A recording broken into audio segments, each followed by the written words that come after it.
Here we go.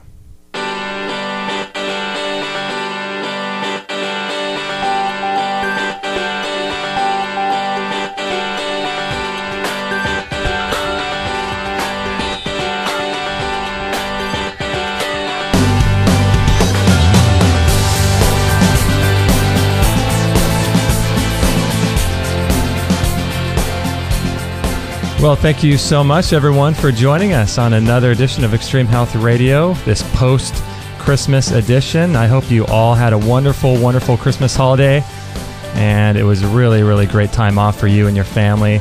So thanks again for joining us. We are broadcasting worldwide from Southern California here. We do shows 3 days a week on Monday, Wednesday, and Friday. Right now, you can find us, if you like, at extremehealthradio.com/Facebook, and we're on there to join the community. Thank you to Mike Adams of Natural News Radio for having us on his network. And also, this is for reference, Friday, December 28th, 2012. We made it past the Mayan calendar, thank God. This is episode number 51, so you could find it at extremehealthradio.com/51. And on that show page, you'll be able to find any reference materials that Dr. Graham talks about, the show notes and the transcription and all that good stuff. So, and also you can email me, Justin at extremehealthradio.com, if you'd like to ask a question to Dr. Graham. Or you could call our voicemail line, which is 949-391-7363. And this show is brought to you by Amazon.com. If you make any purchases through our link, we'll get a little commission for your order, and you can do that at any time to support our work. You can find it at extremehealthradio.com/Amazon, and that will take you right over to Amazon to make your purchase. So we appreciate your support. And before I introduce Dr. Doug Graham, I'd like to just talk a little bit about our upcoming show schedule. We've got Dr. David Kennedy coming up. He's going to be talking all about fluoride and the dangers of fluoride and dentistry and all that kind of good stuff. And then we've got Sandor Katz. He'll be talking about fermented foods and wild fermentation. And then Dr. Caldwell Esselstyn. He wrote a book called Prevent and Reverse Heart Disease, I believe. And that should be an interesting interview if you have heart issues or know anybody that does. But today we have Dr. Doug Graham on the show, and I want to thank you for joining us. And he is let me just read a little bit of his bio. He's worked with all kinds of famous athletes from around the world, like Martina Navratilova, famous tennis player, pro basketball player Ronnie Grandison, track and Olympic sprinter Doug Dixon, Demi Moore, and Mark Victor Hansen, who wrote The Chicken Soup for the Soul. He was a chiropractor for 20 years, and he's the author of the 80-10-10 diet, as well as the High Energy Diet Recipe Guide, Nutrition and Athletic Performance, and Grain Damage. And we'll be flying all the way over to England to talk to Dr. Graham today. So thanks for being on the show, Dr. Graham. Totally my pleasure. Oh, great. So how long are you in England for?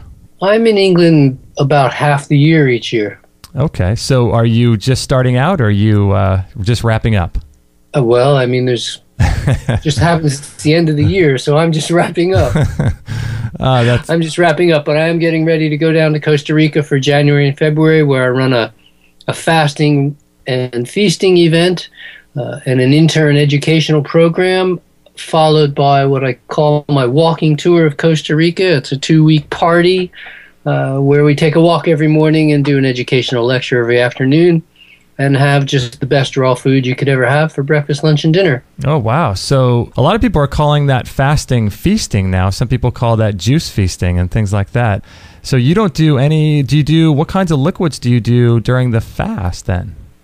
Well, for our fast, we're using water fasts. This is where my training and experience goes. I've been supervising water fasts for 35 years, and the feasting comes after the fasting. Mm-hmm. Wow. So now with the water fast, I'm sure people get some pretty dramatic results. Yes, we have a lot of before and after photos on my FoodnSport website to show the kind of results that you can expect.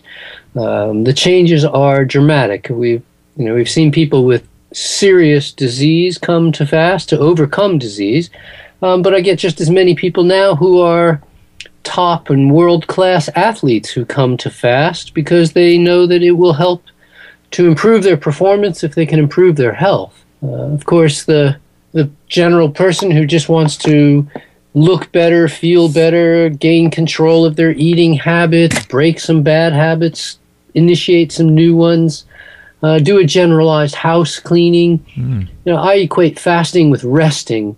And so the fasting program I run in Costa Rica is an adult-sized portion of rest.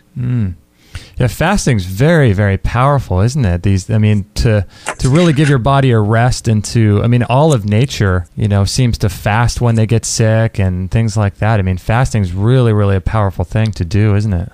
Well, the natural plan is for animals to fast in case they get hurt, sick, or otherwise injured, because, it's hard to find food if you've hurt your leg, or if you just don't feel good. The best thing to do is just rest. And so the nature's plan set it up as the quickest way to heal is to rest. And this is why we see this every day. We go from can until can't every day, give us everything we can. And when it gets to the end of the day, and you're basically useless, when you get to the end of the day, you just go to bed and take a rest. Now, many of us don't rest enough, and so we get out of bed before we're ready. But even that short rest is so rejuvenating and so refreshing that we feel much better in the morning, and we're able to focus again, and we're able to be active again, and we're able to give what we couldn't give the night before. And it's a fairly common practice around the world to call that first meal of the day break fast, because you've been taking a short, even though it's short, maybe it's only been 12 hours or 14 hours, but you've been taking a rest. And that rest is very, very, very important to us. In the hectic lives we lead these days, a lot of times we just don't give ourselves enough rest, and you start falling behind. And I pretty much tell people that the time to fast is when you don't have time for it anymore, when your life has gotten so busy that you just go, there's no time. And at that point, you need to take time for yourself, because if you don't take care of your health, it will go away. Yeah, fasting is really, really, gosh, I've done it, and it's such a great thing. And what I've wanted to do this year is to do maybe every Sunday do a fast where I just fast for the day. Maybe I stop eating I was just thinking about this today, stop eating on Saturday night, my final meal, and then fast all day Sunday, and then my next meal would be the Monday morning. Can people do one-day fasts that are still beneficial for them? Well, anytime you don't feel like yourself, Justin, it's a good time to take a little extra rest. Anytime you don't feel fully recovered from the day before, it's important to give yourself that bit of extra rest and a little bit of extra recovery time. Personally, I wouldn't want to run my week in such a fashion that by the end of every week I needed to take a day to recover from the week. But even more so, I know you're a pretty active guy, and you must be eating close to 3,000 calories a day or more, and that's 21,000 a week. If one day you don't eat at all, and the day before the fast and the day after the fast you eat fairly light, that only leaves you with 4 days to eat maybe 20,000 calories. It means you're going to really be eating close to 5,000 calories a day, or almost double what you usually eat. It almost seems like binge and purge, or binge and then starve. Personally, I've met a lot of people who've done that program, and I admit I even tried it myself back in the late 70s. And what happens is you come to start really dreading that day, that fasting day. Oh, okay. I would say the time to fast is when you need it, rather than arbitrarily picking Monday as your fasting day or Sunday as your fasting day, and then doing it every week. To me, the trick of healthy living is to live in such a way that fasting is almost never required. Yeah, that way you kind of listen to your body more. Of fasting, I'm a huge proponent of fasting. I'm not only encouraging others to do it, but supervising them, and certainly, recommend it highly.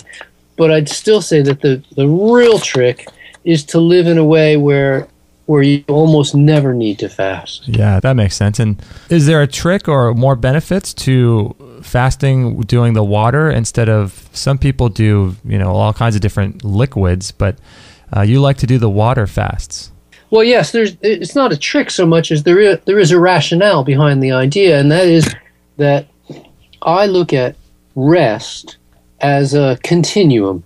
Okay, so if you're running fast and you go to slow running, you're resting relative to the fast run. Mm-hmm. If you change to walking, if you go to standing, if you go to sitting, if you go to lying down, if you close your eyes and get in complete darkness and complete silence, and there's degrees of rest. At the extreme end of maximum rest is where you begin getting into fasting. Now, the way to rest fully is to take part in all aspects of rest, not just physical rest, but also sensory rest. Being in sounds of nature is far more restful, far more peaceful than being in city sounds or traffic sounds or construction sounds. Being in a pleasant environment, comfortable temperature, all of these things play a part in how rest, if you're cold all night, you're not going to have a very restful night's sleep. And the same thing is if you're worrying. It's really a wonderful experience to have people taking care of you, both supervised, experienced medical professionals who understand what you're going through, and other caregivers who are there just to support you, make you comfortable, help you get things if you need them, ask and answer questions, and to provide that emotional support. But of course, the fourth type of rest is one that we tend to overlook when most people talk about doing a watermelon fast or a juice fast, and that is what's called physiologic rest. And in order to engage physiologic rest, we must shut down the action of the digestive system, which uses 25 to 30% of our total energy requirements for the day. 25 to 30% of our blood flow going to the organs of digestion. Okay. And so by providing them with a rest, you make a huge dent in the degree of restfulness under which you're experiencing, or that which you are experiencing. And so we use water because by ceasing the digestive process completely, not only can we give the digestive process a rest, but we also stop having to think about food. We're not making decisions about food. Mental, sensory aspects go into a rested state. And at the same time, even more rest happens because your body goes through specific changes. It's set up by nature to go through specific changes when you go on a water-only fast. Okay. That you switch from a carbohydrate-based metabolism to a fat-based metabolism. And as you start burning those excess fats out of your body and utilizing them for fuel, the major detox experience happens because we store a tremendous number of our toxins in our fat. And so for people who are trying to reduce tumors, for people who want to clean from heavy metals, for people who have growths or abnormal growths such as acne or redness of the face or almost any of the skin symptoms that we see. Mm-hmm. For all of these things, we have to go into a heavy fat metabolism where we start burning our fats for fuel, lower total body fat levels, and get rid of the toxins that are stored in those fats. Oh, I see. What we see happen is, I don't give the power to the fasting, but I say that the body is incredibly powerful. And we always want to remember that the natural state, the default state, is health. We're built healthy, we're born healthy, we're designed to be healthy. From the first cells of our body being in contact with each other, when the miracle happens and two cells turn into one. From that moment on, health is the natural state. Right. Over the years, I've heard that the less you eat, the longer you live. And all of your research, have you found that to be true with the people you've worked with? I haven't found that to be true. You That have the less not. you eat, the longer you live. If you eat less, eventually you starve. What is true, however, is that being overweight shortens your life, and being obese shortens your life. And if we looked at a chart that showed length of life on one line and then weight on another line, what we'd see is that the heavier you get, the shorter you live. But it's not true that the lighter you get, the longer you live, in which case you would just eat nothing and live forever. It doesn't work like that. In medicine and in nutrition and in health, what we always want is the Goldilocks approach. We always want the middle of the road. If you're a tennis player, you'll understand the concept of sweet spot. In medical norms or medical values, they call it within normal limits, the recommended range. You're not looking for too much of something or too little of something. You want it to be just right. And so, although we're sold the idea that more is better and the most is the best and the highest source of something is really good because this is not the case. Right. The fact of the matter is that what we want to do is hit that sweet spot. We want the middle of the road. We don't want the most protein. We don't want the least protein. We don't want the most potassium. We don't want the least. We want to supply our body's needs as closely to exactly what the body requires as possible. And I guess that would change based on people's where they live, maybe their current activity levels. Would that change per person? Well, I think it's unique to every individual. If I was to describe the difference between the medical approach and the healthful approach, in the medical approach, what they're telling us is in order to suppress symptoms, we use a different substances, forces, influences, and conditions, healthy in order to stay healthy, than we use when we're sick in order to get healthy. And so, for instance, we might tell a child to drink lots of milk when they're healthy to stay healthy, but if they're sick, don't drink milk because it'll make them congested. Right. That's the medical model. Don't take drugs because drugs will make you sick, but if you are sick, take drugs because drugs will make you well. Now, the health model says that the substances, forces, influences, and conditions that you need when you're healthy are the same as those that you need when you're sick, but at all times it must be customized to the needs of the individual at every given time, on any given day. So there's days where you need more rest, and days where you need more food, and days where you need more human interaction, and days where you need more sleep. And this is going to be dependent on how much sleep you've gotten and how busy you've been and what you've been up to lately and how you feel and where you're trying to put your emphasis. But those substances, forces, influences, and condition, the whole, fresh, ripe, raw, organic fruits and vegetables, the physical activity, the fresh air, the sunshine, the emotional poise, the rest and gregariousness and love and attentiveness and a feeling of usefulness, all of these things are things that we all must have, but each must be varied in degree on any given day based on the needs of the individual. Right. Yeah, that makes sense. And so how long are you down in Costa Rica for, and can anyone go on these retreats? We do require application for the fasting program. Okay. There is an application process. I will be in Costa Rica all of January and February this year. Oh, wow. And that's going to be great weather down there in January, February, I would imagine. We're up at 4,000 feet up in the mountains, and so the weather's a little bit like being on the moon. It gets quite warm and dry and lovely all day. And then in the nighttime, the temperatures tend to drop into the 50s for the night. And it's perfect sleeping weather. Oh, wow. That sounds like a great thing. And so people can go on to FoodnSport, FOODN sport.com and sign up for that? Is that how that works? They can apply for the fasting program. We don't want to take anybody. There are various conditions where fasting might be contraindicated. Mm-hmm. And so I don't want to take anybody. We don't just take people off the streets. We have them apply, and then I communicate with them back and forth. Okay. After the fasting program, we run a walking tour, which is basically a big party. And the walks are done in the mountains of Costa Rica, but we do them at the pace of the group. We give easy walks and more challenging walks for different individuals.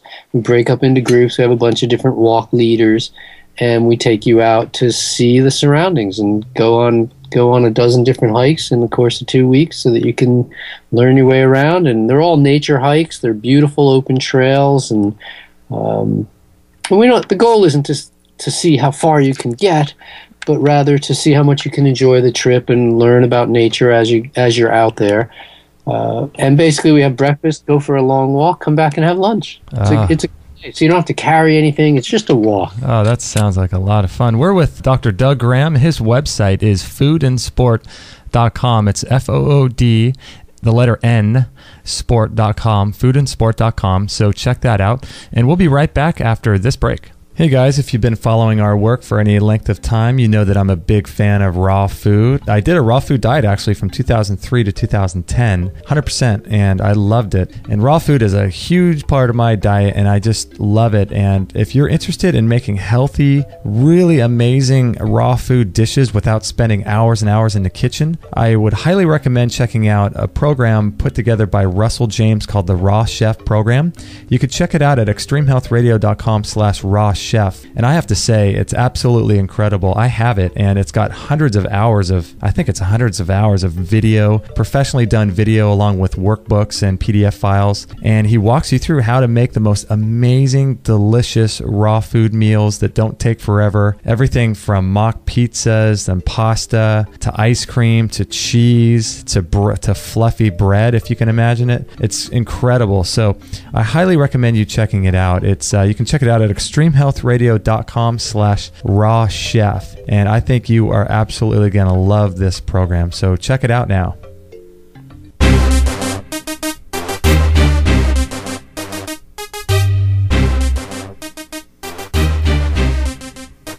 All right, we are with Dr. Doug Graham from FoodnSport.com. Thank you for joining us, everybody, and checking out this interview. Dr. Graham, I wanted to ask you about your books. You have the most famous one I know about is the 80-10-10 diet, but you also have another one called Grain Damage that seemed pretty interesting to me. What kinds of things are you talking about in there? I could only imagine. Well, in Grain Damage, which came out back in the 90s, I was examining the efficacy of a starch-based diet. I got into a conversation with a guy I knew who was a self-proclaimed fitness expert. He does know a lot about fitness. Therefore, he figured he also knew a lot about diet. And I said, well, nutrition and diet have been sort of my realm for a long time, especially sports nutrition. And he wrote an article in a magazine that came out here in Britain that was basically making fun of a raw food diet for athletes. And I was incensed. I wrote a one-page defense of the darn thing that he had written. And then I looked at it and I said, this could be strengthened dramatically. So I ended up writing 40 pages. And I didn't want to write more because I wanted people to read the darn thing. Right. Kept it short and sweet, but I wrote 40 pages on just the other side. I'm not telling people don't eat starch. If they want to eat starch, they can, but I'd like them to at least understand. It's like you don't tell people don't smoke cigarettes. You just educate them about the problem, and then they can make intelligent choices based on having sufficient information. So I just took a look at the starch-based diet and the problems with it, from lack of vitamin C to all the other things that can go wrong with a starch-based diet, nutritionally, as far as ravaging the environment by running monocultures, over and over, just looking at what goes on in a starch-based diet, the cancer-causing problems that happen when we heat starches, the acrylamide problem, on and on through the list, and then just say, okay, folks, you make up your own mind whether you think that a tasteless food, I mean, by definition, starch is tasteless. We have to keep in mind that if you go to the dictionary and look up starch, it says it is a not flavorless, not bland, but tasteless. Build your diet around food that has no taste. Yeah, it's interesting. This grain is it's such a problem for people to digest, and even now it's getting to be more and more popular to have gluten-free stuff. Everybody is celiac. Everybody is celiac. It's just some people more so than others, but none of us handle gluten. Yeah, we just weren't meant to eat that, were we? No, it makes great wallpaper paste. It's interesting, though, too, when you think about it. Gluten is, that's in 3 meals a day for most people. Yeah, it really is. And you see it. You see it in the pasty complexion. You see it in our vocabulary. If you take starch and water, you make paste.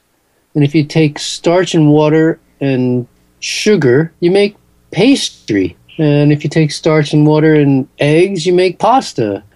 And nobody's hiding the fact that it's just paste. To me, it's amazing that we mindlessly eat it. And I loved it when I was a kid, flavored starch, sugar flavored starch, salt flavored starch, whatever. But for me, what I've learned is that I have a choice. I can eat foods that I love, that love me back, like fruits and vegetables that are really good for me, or I foods that I love that are just going to harm the heck out of me. They don't love me back. And whether that's, a chicken salad sandwich or roast beef or whatever it is, it's not that those foods taste bad. It's just, how much do I love myself? Am I willing to take good care of myself by giving myself things that love me back? If you were in a relationship with food, how long would you stay in a relationship with food that hurt you at every meal? Right. And it's interesting what you just said. I think what you just said is the crux of just about everything, because you can talk about how grains are really addictive, people, and the flavor's so good, and there's no denying that they're addictive and they taste great. But what you were just saying about how you're going to be in a relationship with food and how much do you really love yourself, if you love yourself enough, you'll do what it takes to get over the addiction of these certain foods. It seems like our culture just doesn't love themselves. People don't love themselves enough to really care to get over those addictions, because that seems to be the real problem, doesn't it? Well, that is a big part of it. But another big part of it is the amount of stress that we're under today. And the thing is, we have to be willing to look back in time a little bit more than most people do. We tend to think that the way it is now is the way it's been, and especially our younger people tend to think, the way it is now is the way it's been. But in fact, 100 years ago, the average man or woman got 9 hours sleep a night. And 50 years ago, the average man or woman got 8 hours sleep a night. And today, the average American is getting 7 hours sleep per night. And when you take away those 2 necessary hours, you stress people out something fierce. They start relying on stimulants in order to get through their day, and it stresses them out even more. At that point, self-loving behavior becomes not the most important thing. Getting through the day somehow becomes more important, and the stress levels just keep rising. So although I wouldn't agree that starch tastes so good, because it is tasteless, what does happen is it stresses your system in a variety of ways and exposes us to various chemicals that function to make us go numb. Not that we feel good, but that we feel nothing. We stop feeling. And when we think about all of the foods that are considered comfort foods, they don't actually comfort us. They make us go numb. And starch is certainly high on that list. Yeah, that's an interesting way to put it. That's kind of similar to alcohol for people, where you just kind of check out for a couple hours if you get drunk. And remember, and you don't eat to remember, typically, when you're having a life that you don't want to remember, that you don't even want to be living. And so making the choice to enjoy every moment of life, to have a fantastic experience regardless of, no matter what's going on at the moment, to know that things are just getting better and better and better, and that life is, to be ecstatic, not just okay, but ecstatic, and thinking, wow, I'm fantastic and I'm expecting it to get better. You want that to happen, you have to make it happen. And you make it happen by taking fantastic care of yourself. You take exceptionally good care of yourself, you get exceptionally good results. It's so interesting how, when you look at diet, it's so much more than just what we're eating. I mean, there's the psychological aspects of it, the physiology of it, and there's so many reasons why people aren't taking care of themselves. And it goes back, as you keep unwinding it, it gets into politics, it gets into the reasons why people are working jobs they hate and the stress of everything. And it really unravels pretty deep, doesn't it? Yeah, a lot of doors open up, and most of them have money behind them. The ones that don't have money behind them typically have control of the masses behind them. And that's certainly a story for another day, isn't it? Yeah, that's a rabbit hole. But yeah, it's interesting, and I think that you're free. You're dangerous to the people who want to control the masses. Yeah, and that freedom can come from many things. The problem is that no one is free, but they think they are. Well, no one's free if they're not healthy. Yeah, man, that's true. Yeah, that is so interesting. So I have to ask you, kind of switching topics a little bit, about the protein issue. I know this comes up to you, I'm sure, all the time. What are some of the best proteins you like in your diet that work for you? Well, it's a funny thing. In my world of nutrition, after spending all the years that I have studying nutrition, taking every nutrition course offered at my chiropractic college as I went through my training, and continuing to study nutrition ever since, I've actually had to deprogram myself from learning all those facts and figures. I look at nutrition from the standpoint of food rather than looking at food from the standpoint of nutrition. Okay. Which means that I don't eat the banana for its potassium any more than I eat the banana for its protein or its fat or its whatever else. I eat the banana because it's a banana and because it's full of banana-ness and banana flavor in there, and it's satiating like nothing else can be. And if I want to make banana pudding, I almost have to use bananas. Nothing else will give you that exact texture and flavor. Rather than, well, let's see, bananas are 4% protein. If I eat 100 grams of banana, then I'm going to get 4 grams of protein. Let me see, how many grams of protein do I need per day? I don't count my grams of protein. I have done all that math over and over and over. As you say, yes, I get asked all the time. I've done all the math. I've done it for athletes. I've done it for sick people. We've done it for pediatricians who are concerned about 2- and 3-year-olds and what their nutritive values are going to be if they were to eat a diet of fruits and vegetables. But in the end, where I go is, I want to hit the sweet spot. I don't want to get too little protein, and the only way to do that is to eat refined food.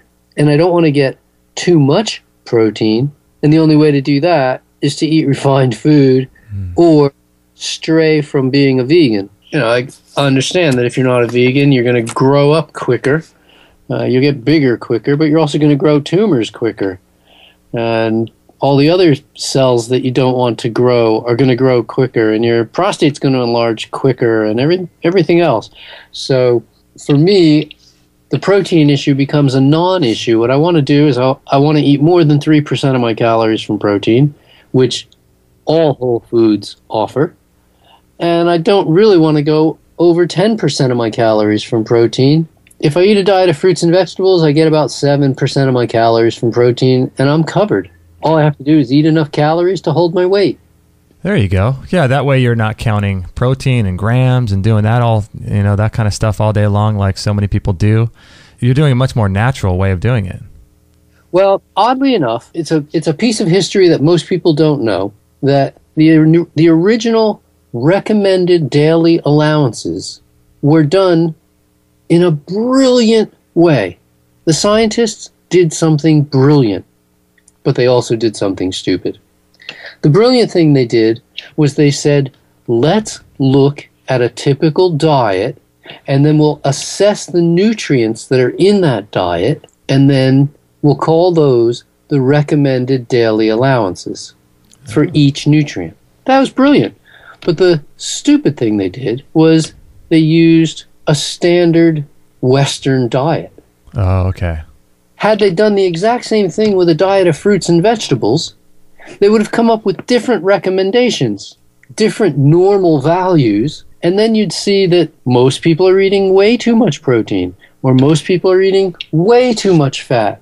I mean, when the heart specialists recommend maximum 10% fat, Caldwell Esselstyn, who'll be on your show soon, recommends maximum 10% fat.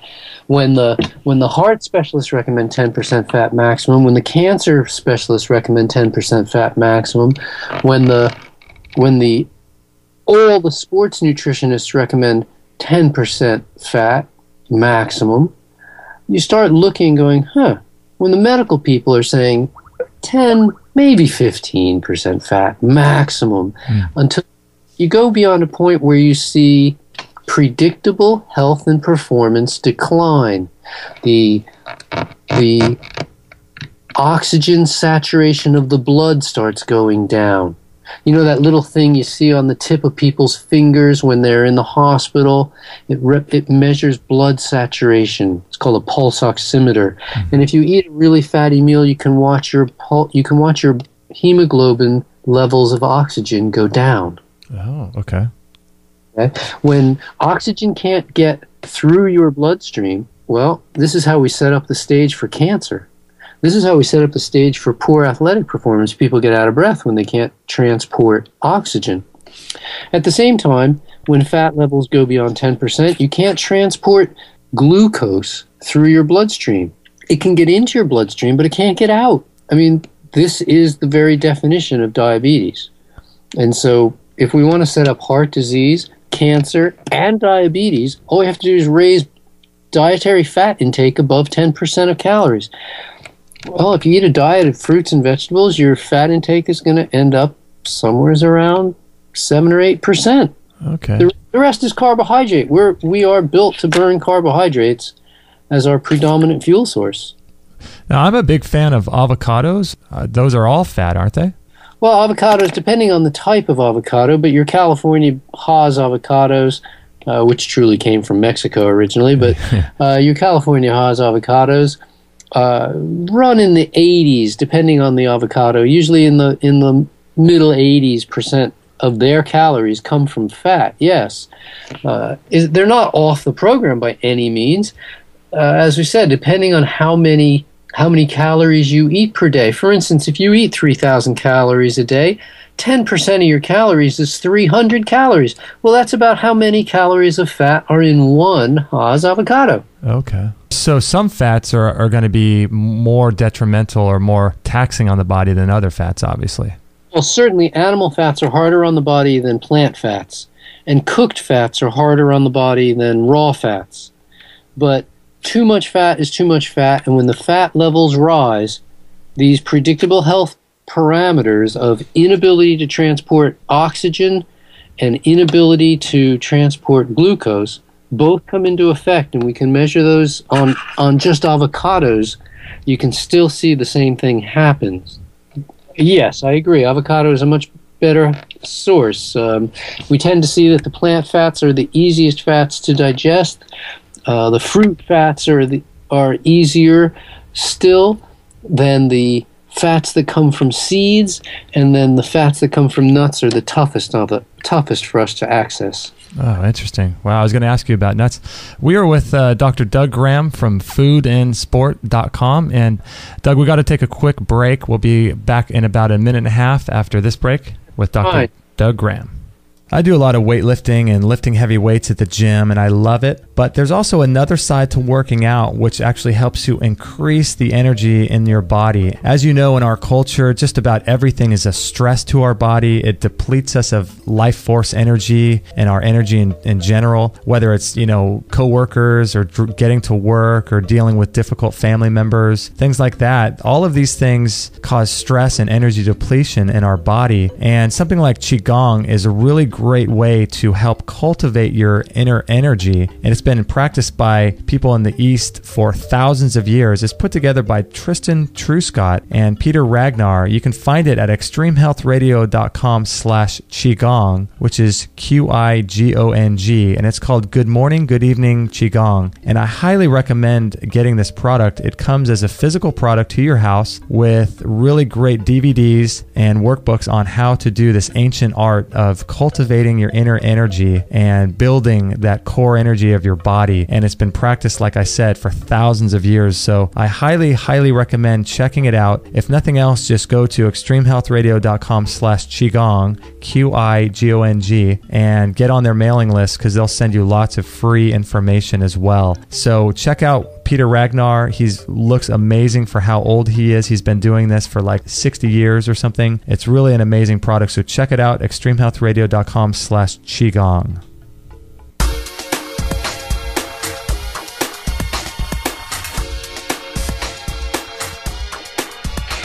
All right, we're with Dr. Doug Graham from FoodnSport.com. And Doctor, before the break, we were talking a little bit about the fat, and I wanted to also ask you how the fat reacts when you cook things. And you mentioned earlier about cooking carbohydrates with breads and things like that and pasta.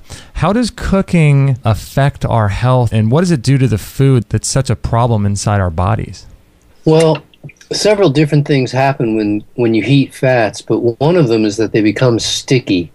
The chemistry changes in such a fashion that they become sticky. They stick to everything. They are far less able to be utilized by the body once you heat the fat. In fact, proteins and fats develop bonds that are called cross-linked. And when we see the proteins cross-link, they literally become enzyme-resistant bonds.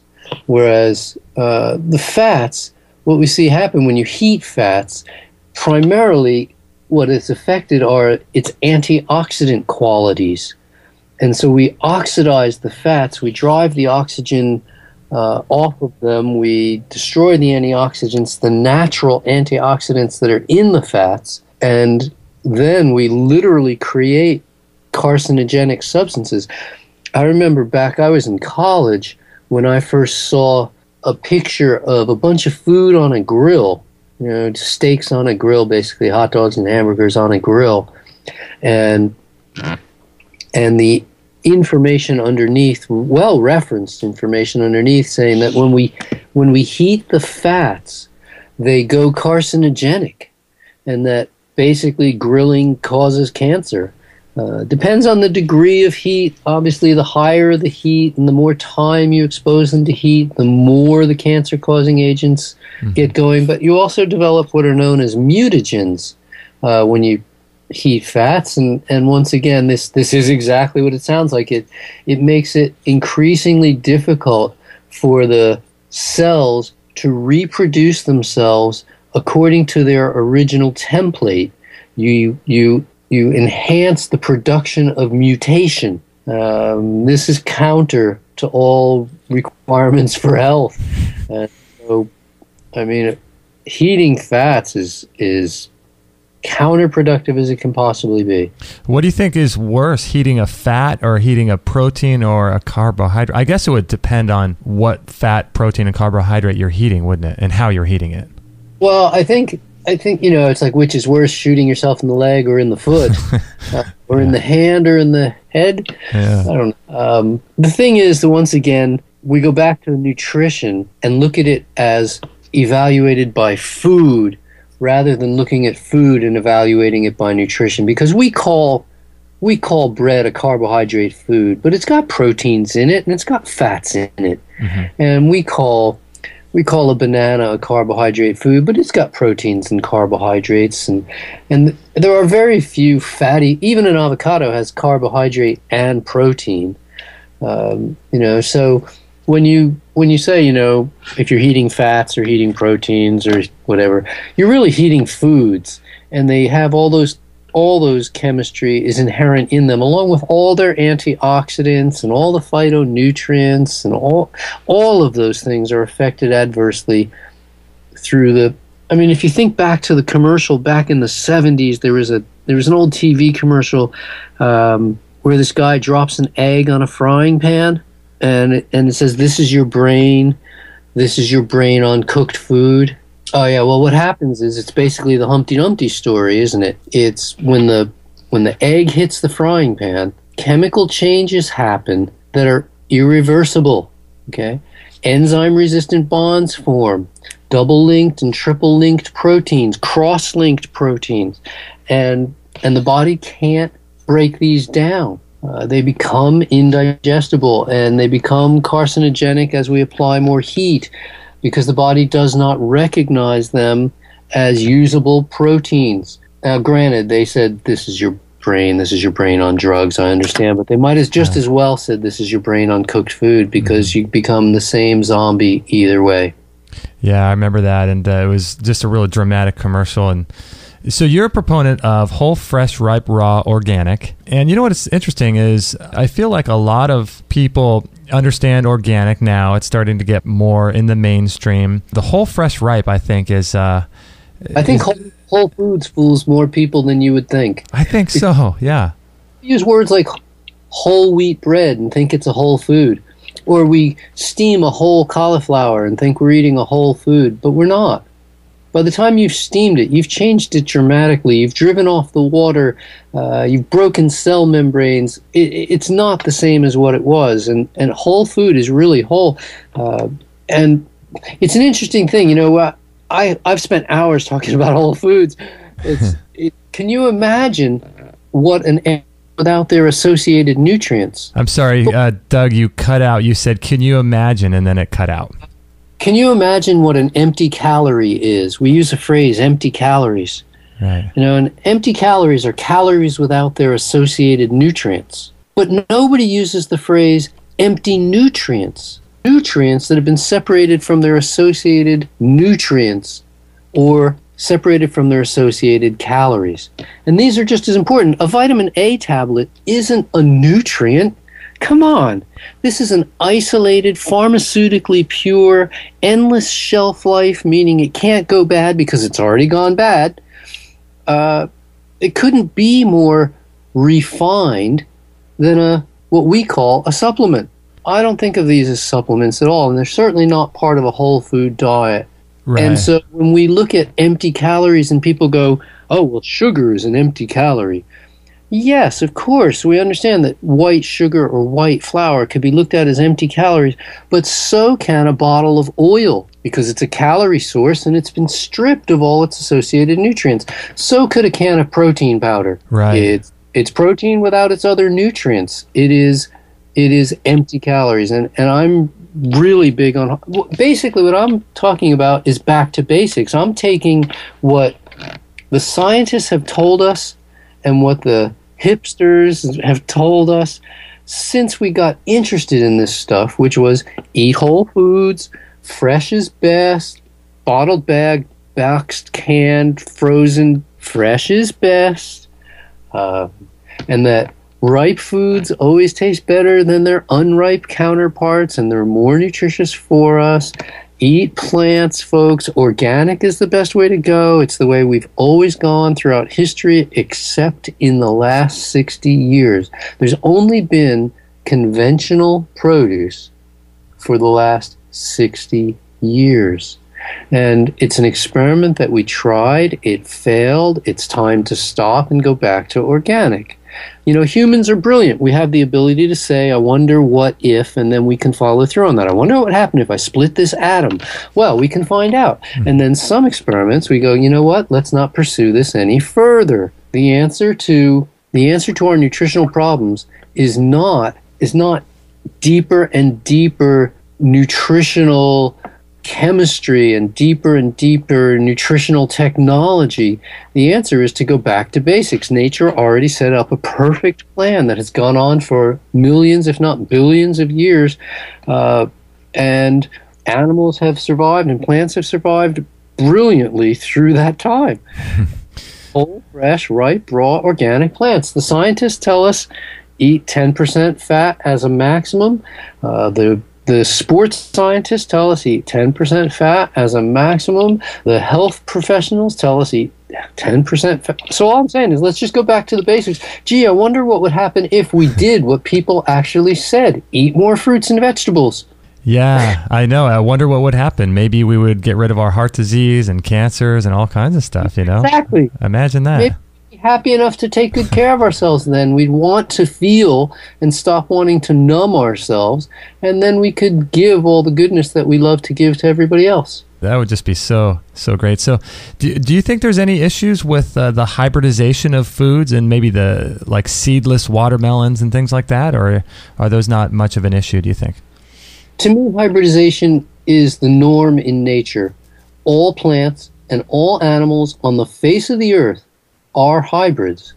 Nature hybridizes constantly, whenever possible, and does the experiment to see what comes out. There are no original plants. There are no original animals. Everything on the planet now is a hybrid. If your mother and father weren't brother and sister, you too are a hybrid. And that's the way it's supposed to be. Yeah. Now, GMO, a completely another problem, okay? I'm as against GMO as I am totally in favor of hybridization. There's no problem with hybridization, nor is there any food that you could possibly eat.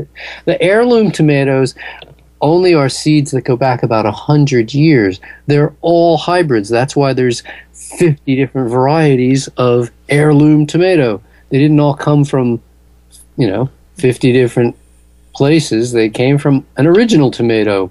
Yeah, that makes sense. And so, like, if someone's going to eat a watermelon, should they eat those black seeds, or like an apple? Should they eat the seeds and everything, do you think, or no? Personally, I'm not in favor of eating the seeds when I can avoid it. Okay. Obviously, on a plant like a raspberry, a piece of fruit like a strawberry, there's really not much you can do about eating the seeds of a saguaro fruit. The seeds are just too small. But the seeds that you can spit out are usually worth spitting out. Okay. Unfortunately, we tend to eat in a little bit higher society. We eat indoors a lot. Dealing with the seeds can sometimes be a bit of a social issue. Mm-hmm. But technically, the plant has put in toxins. There are toxins in apple seeds. You can poison yourself if you eat enough apple seeds. You'd have to eat a lot of apple seeds. You'd have to eat 20 or 30 apples and all their seeds, and you'd have to chew them all. You'd have to chew those apple seeds, not just swallow them whole. If you swallow them whole, they won't harm you. And the same with watermelon seeds. They won't harm you. But as far as the nutrient value, I think you're better off eating the fruit than you are the seed. Yeah.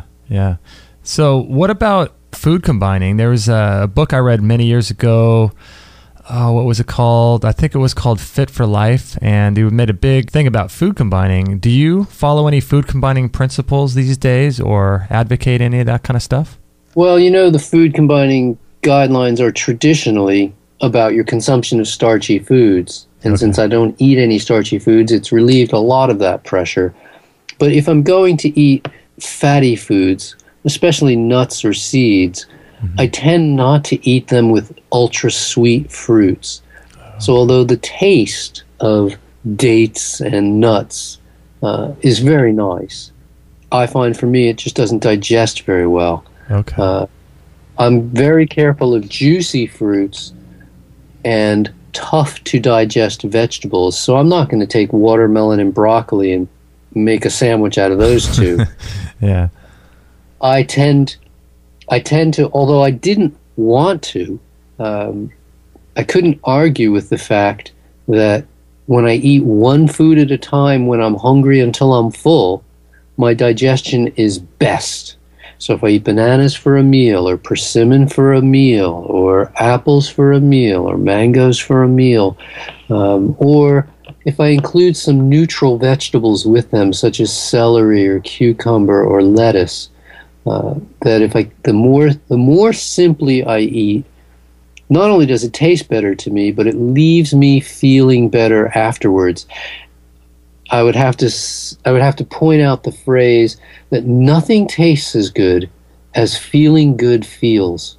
Yeah, it's true. I mean, I'm the same way. When I start combining all kinds of different foods, I really feel it. I really feel sluggish and weighed down, especially if there's a lot of fat in it, or if is any fat. And this morning I just had an apple, and it's just amazing how great you can feel just by eating one type of food. Yeah. It's great. I agree. And what I found is, different people are getting into the raw food movement for a lot of different reasons, but one of the reasons that a lot of people get in is because they want to feel good.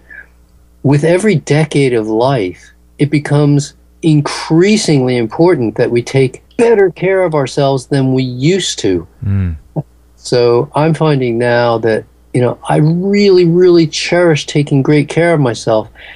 And I don't get focused on the point where it's all about food. For me, it's not all about food. For me, a lot of it is just plain getting enough sleep.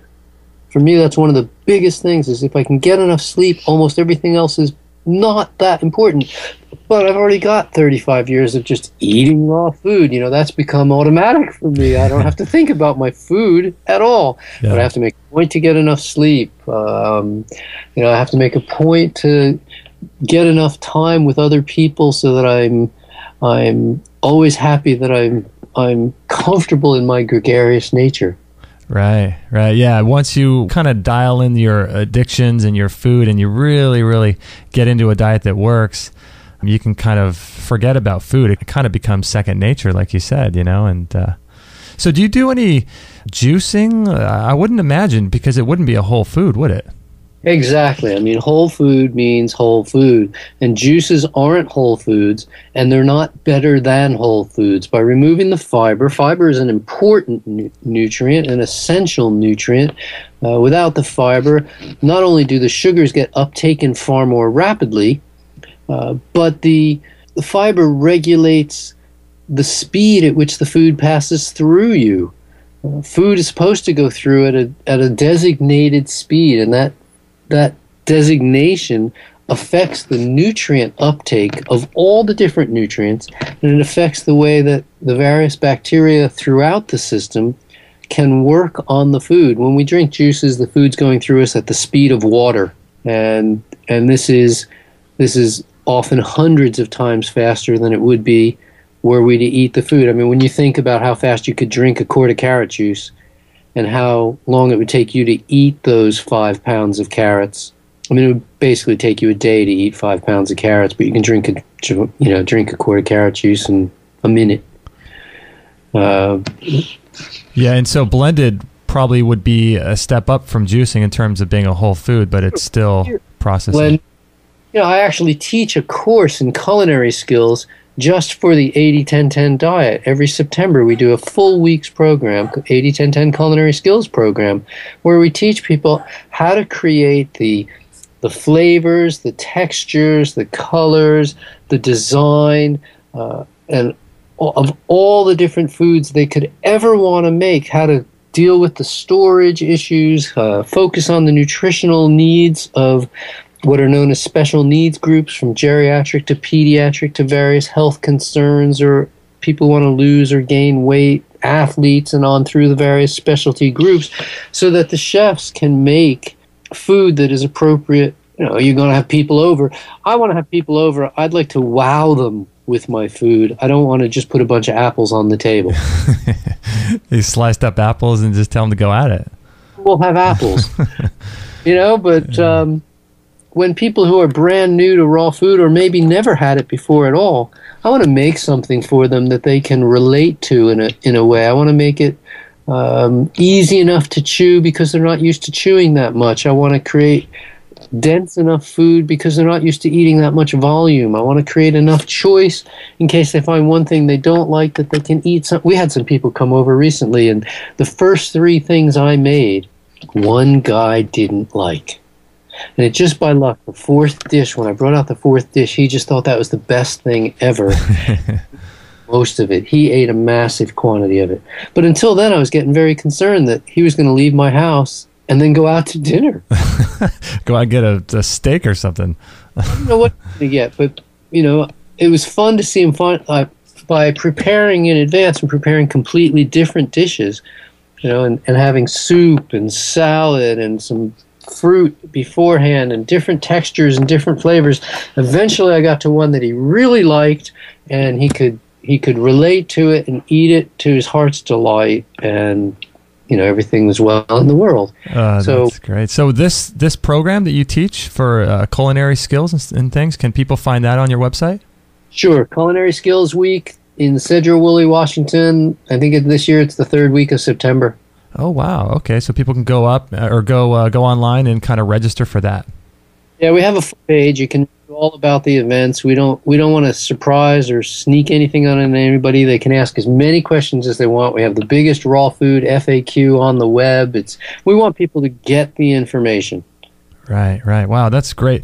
Well, thank you, Doug, for being on the show. I really appreciate that. Yeah, it's totally my pleasure. Thanks for having me on. Yeah, thank you. It's been a real treat. Oh, thank you. Yeah, would you mind holding on while I close out the show? Nope, go right ahead. Oh, excellent. Thank you. All right. Thank you so much, everybody, for joining us. What a great show that was with Dr. Doug Graham. Make sure to check out his website, FoodnSport.com. And I want to thank you for listening and spending some time with us. I really, really appreciate that. Just to let you know, we are 100% listener supported. So if you can donate, we would greatly, greatly appreciate that. You can donate as little as $1, and every little bit would help support our efforts and to pay the bills around here to make sure that we can keep our shows free for everybody. And if you liked this interview, consider following us on Facebook and clicking like on the show page, which is extremehealthradio.com/51. And we've got a mailing list and all that kind of good stuff on our site as well, along with a store, so with lots of great products like blenders and rebounders and things like that. So thank you again for listening, and I really, really hope you enjoyed the interview. And if you did, feel free to pass it on to your friends.